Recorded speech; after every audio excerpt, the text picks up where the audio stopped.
مولا علی کرم اللہ تعالی وجہ الکریم اس حدیث کے راوی ہیں. آپ نے ارشاد فرمایا جس نے جمعہ کے دن 100 مرتبہ نبی کریم صلی اللہ علیہ وسلم پر درود پڑھا اور وہ اپنے ساتھ قیامت کے دن آئے گا تو ایک ایسا نور لے کر آئے گا اسے اگر تمام مخلوق پر تقسیم کر دیا جائے تو کافی ہوگا.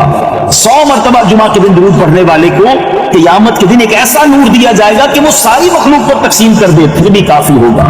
ذرا غور کیجیے مدنی چل کے جائیں. جمعہ کا دن درود پڑھنا گویا ہمارے لیے عید کا دن ہے, رحمتوں کے نزول کا دن ہے, خوب برکتیں لوٹنے کا دن ہے. صلی اللہ علی محمد صلی اللہ علیہ وسلم. یہ جمعے کا دن سبحان اللہ مفتی احمد یار خان نعیمی رحمت اللہ تعالی فرماتے ہیں جمعہ کے دن کوئی نیکی کی جائے اللہ کی بارگاہ میں جمعے کا شرف اور مقام اتنا اعلیٰ ہے کہ جمعہ کی ایک نیکی 70 گنا اس کا ثواب عطا کیا جاتا ہے. ہر جمعے اسکیم اناؤنس ہے, ایک نیکی کرو 70 گنا ثواب کماؤ گے. بتاؤ کیا ذہن ہونا چاہیے کہ یار بس جمعے کا دن تو قرآن پڑھوں گا, درود پڑھوں گا, صدقہ کروں گا. سبحان اللہ ڈھونڈ ڈھونڈ کے ہمارے صحابہ علیہ رضوان ڈھونڈ ڈھونڈ کے نیک اعمال کرتے تھے کہ یہ بھی عمل کر لوں, یہ بھی کر لوں, اور جمعے کے دن اسپیشلی. تو اللہ کرے ذہن میں یہ بات بیٹھ جائے کہ میں نے جمعے کو زیادہ نیکیاں کر دی. اچھا اب اس پہ میں ایک اور مشورہ دیتا ہوں. مثال کے طور پہ آپ نے ذہن بنایا ہے کہ پیر والے دن جو ہے نا میں نے کسی مریض کی عادت رشتہ دار ہے وہاں جانا ہے, یا میں نے جناب سیٹرڈے یا سنڈے کوئی صدقہ خیرات کرنا ہے, کسی کی ہیلپ کرنی ہے. آپ نے کوئی نیکی پلان کی ہوئی ہے ہفتہ اتوار پیر منگل میں, تو کوشش کر کے اس کو جلدی کریں اور فرائیڈے میں کر لیں. ایک پوائنٹ آپ نے دیکھا, میں نے یہ نہیں کہا کہ اس کو اگلے جمعے کریں, ہاں ڈیلے نہ کریں, تھوڑا جلدی کر کے اس جمعے کو کریں تاکہ 70 گنا جو ہے اس میں ثواب کما لوں, برکتیں حاصل کر لوں. تو اللہ کرے کہ میں اور آپ نیکیوں کے حریص بن جائیں. نیکیوں کی جو لالچ ہے نا, لالچ میں یہ بھی کر لوں, میں یہ بھی کر لوں, میں سجدہ بھی کروں, میں تلاوت بھی کروں, میں صدقہ بھی دوں, یہ تو نصیب والوں کو ملتا ہے. اور صحابہ کرام میں ہمیں نظر آتا تھا پیچھے نہیں ہٹتے تھے صحابہ. ہمیں اعلان کیا جا رہا ہے کہ یہ موقع ہے, یہ نیکی ہے, اور پھر بھی کوئی نظر نہیں آتا.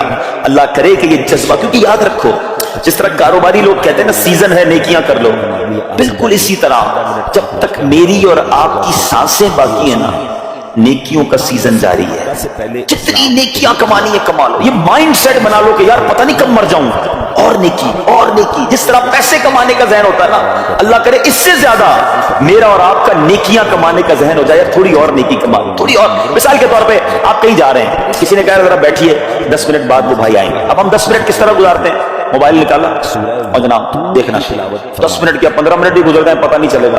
لیکن یہ 15 منٹ میں کیا ملا, شاید گناہ ہی ملے ہوں گے, کیونکہ ہمارے موبائل میں تو بہت ساری چیزیں ایسی ہیں یا تو حرام دکھا دیتی ہیں یا حرام سنا دیتی ہیں. لیکن اگر نیکیوں کا ذہن ہو تو بندہ سوچے گا 10 منٹ میں تو میں سورہ یاسین پڑھ سکتا ہوں, 10 قرآن کا ثواب ہے. موبائل میں قرآن پاک ڈاؤن لوڈ ہو, قرآن شریف نکالو اور یاسین شریف پڑھ لی, ویٹنگ ایریا کے اندر 10 قرآن کا ثواب کما لیا. گناہگاروں کو موقع دیا جاتا ہے کہ پورے ہفتے میں اگر کوئی کمزوری رہ بھی گئی ہے تو اب جمعہ آ گیا ہے, اب درود پڑھ لو, اب تلاوت کر لو, اب دعائیں کر لو, اب اللہ سے رجوع لے آؤ. آپ کے لیے زبردست وظیفہ لے کر آئے. تفسیر قرآن صراط الجنان کا مطالعہ کر رہا تھا, 22واں پارہ صراط الجنان پیج نمبر 143, اور یہ آیت نمبر ہے 26 سورہ سبا, اس کی تفسیر ہے. تو کیا کمال کے دو اللہ تبارک و تعالیٰ کے ناموں سے خوبصورت وظائف ہیں, الفتاح اور العلیم. یہ یاد کر لیجیے. علامہ اسماعیل حقی رحمۃ اللہ تعالی فرماتے ہیں الفتاح, یہ اس میں مبارک کا خاصہ یہ ہے اس کی برکت سے مشکلات آسان ہو جاتی ہیں, دل روشن ہو جاتا ہے اور کامیابی کے اسباب حاصل ہو جاتے ہیں. نماز فجر کے بعد جس نے سینے پر ہاتھ رکھ کر 71 ٹائمز اس اسم کو یعنی یا فتاح یہ پڑھا تو اس کا دل پاک اور منور ہو جائے گا, اس کا کام آسان ہو جائے گا اور اس کی برکت سے رزق میں بھی وسعت ہوگی. اور دوسرا ہے العلیم, اس اسم مبارک کا خاصہ یہ ہے کہ اس کا ورد کرتے رہنے والے کو علم اور معرفت حاصل ہوگی. یہ بھی پڑھتے رہا کریں العلیم العلیم العلیم. اللہ تعالیٰ مجھے اور آپ کو اپنے ناموں کا اور اپنا ذکر کرنے کی توفیق عطا فرمائے. مائنڈ سیٹ ہو, بندہ کہ یار اتنی دیر میں تو 100 بار درود پاک پڑھ لوں گا, اور آقا علیہ السلام فرماتے ہیں جو 100 بار درود پاک پڑھے اس کی دونوں آنکھوں کے درمیان لکھ دیا جاتا ہے کہ یہ بندہ دوزخ کی آگ اور نفاق سے بری ہے. 5 منٹ 10 منٹ میں اتنی نیکیاں کما سکتا ہوں, لیکن مائنڈ سیٹ ہی نہیں ہے, گھنٹوں ضائع کر دیں گے, نیکی کمانے کا ذہن نہیں بنتا.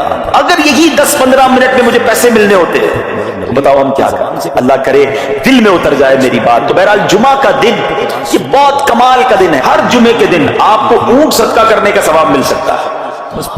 ایک اونٹ کتنے کا آتا ہے, 1.5-2 لاکھ روپے کا تو ہوتا ہے. 2 لاکھ روپے ہر جمعے کو صدقہ کرو, مہینے کے ہو گئے 8 لاکھ روپے. بندہ بولے غریب آدمی 8 لاکھ ہر مہینے,